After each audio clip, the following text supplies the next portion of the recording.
Stroncato dal caldo, è accaduto nella mattinata a Longarone nel Bellunese. Un ciclista di 57 anni è stato colto da malore mentre si trovava in sella alla sua bici. Immediatamente è stato soccorso, ma per lui non c'è stato nulla da fare. Ancora una vittima insomma nel Veneto di queste temperature africane. Un fine settimana di vera emergenza. Il centralino del 118 è stato letteralmente preso d'assalto dalle chiamate. Numerosi malori si sono registrati in tutte le province. Nella Marca Trevigiana, addirittura in una sagra paesana, l'ambulanza è dovuta intervenire 3 volte in poche ore per persone colte da colpi di calore. Ma l'AFA e il caldo torrido non abbandoneranno la nostra regione tanto in fretta. Fino a mercoledì le colonnine di mercurio raggiungeranno anche i 40 gradi. L'ondata di calore, come dicevo, sarà intorno fino a mercoledì, giovedì. Avremo ancora sempre temperature alte e elevati tassi di umidità e quindi una situazione di caldo afoso che ha delle conseguenze proprio sul fisico, soprattutto delle persone più deboli, degli anziani oppure con malattie respiratorie. Il tasso di umidità è elevatissimo, per questo le temperature percepite sono superiori ai 40 gradi.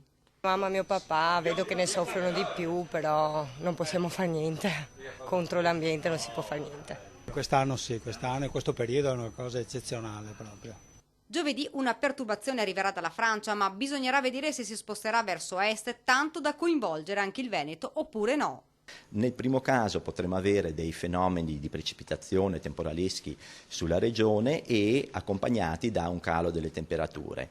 Invece, se la regione sarà interessata solo marginalmente da questa perturbazione, ovviamente i fenomeni saranno molto meno significativi, quindi si potrà avere qualche precipitazione ma con probabilità minore. Il prossimo weekend in ogni caso tornerà il sole, ma le temperature saranno più sopportabili. Intanto i sanitari per questi giorni raccomandano ai cittadini di non muoversi nelle ore più calde se non indispensabile e bere molto.